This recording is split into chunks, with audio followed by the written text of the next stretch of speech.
So, as far as advice to people who are interested in wanting to be leaders in the future, I believe some leadership qualities are innate, but in large part, you can grow into becoming a leader. Some people believe leaders are born. I believe leaders are made. I think your experiences in life, if you are interested in being a leader, if you pay attention to them, those experiences, they can get you towards being a true, genuine leader. And those experiences for me are what have brought me to the place that I am today. And so those experiences along the way, you pick up and learn from. Thanking a coworker or somebody on your team specifically for what they did, for example, is one of the things I've learned.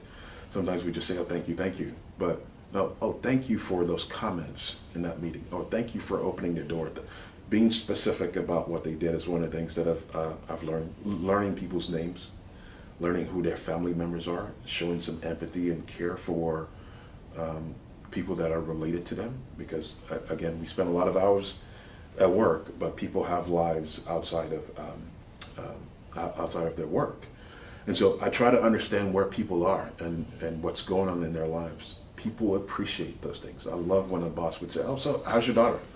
How's your sibling doing? I heard they were sick. They're better? That's what leaders do. They don't just say, look, this is about work. I don't care about what else is going on. Those are things that I've learned over the years, and I've tried to embrace and use. And I'm trying to be a good listener as well to people around me. I enjoy discourse. I like to engage in conversation, but listening to what people are saying is important. I think we get so much in a hurry today, and I'm in one of the highest ranking government officials in the state, and I can be in a hurry. I can be, sometimes feels like I'm being dismissive when I look back and think about a day. And I know when people, who are, ahead of me or above me, I know when that happens to me, how that makes me feel. Like, well, I didn't even get a shot. Like, that wasn't even much of a conversation. So being attentive to, like, okay, so what are your thoughts? Let's have a conversation about that. One of the most important things for being a leader. But I also think, finally, as far as, if you were to ask me what skill set to develop, I think a skill set is listening, but a skill set is being able to communicate as well. You being able to whether it be written or verbal communication. One of the most important things that I was ever able to do, and I'll tell you this one more quick story.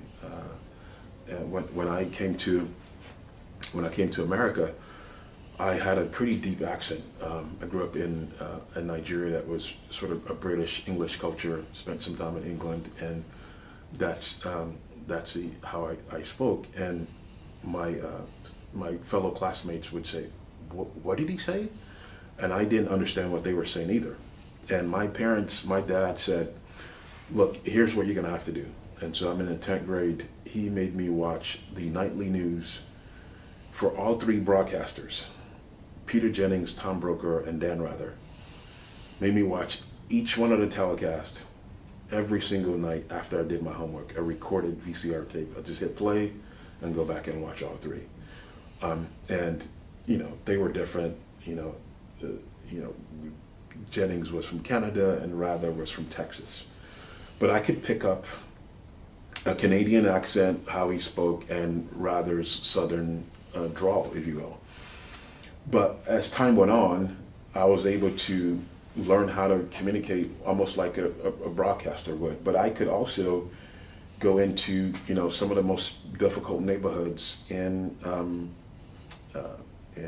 Tennessee, in a rural part of Tennessee, where people don't look like me at all, or I'm in the projects, quote unquote, if you will, in some parts of Memphis, Tennessee, and do my best to be able to communicate with people there. Same thing in the workforce, in the building, the security team, the people who clean the building, every single place I've ever worked, communicate with them, and not in a way of, okay, this is what you're going to do, in a way of, I'm appreciative of you being here today. To the point where security guards, in some of my prior jobs, they were my friends. They gave me advice. I listened to them, despite the fact that I was this high-ranking official. I would go to them, what do you think about this issue? And they'd be looking at me like, oh, wow. But that's part of what leaders do. And so I learned how to be able to communicate, verbally, written, and to me, the most important skill to learn is to be able to do that beyond the very technical side of your profession that you learn.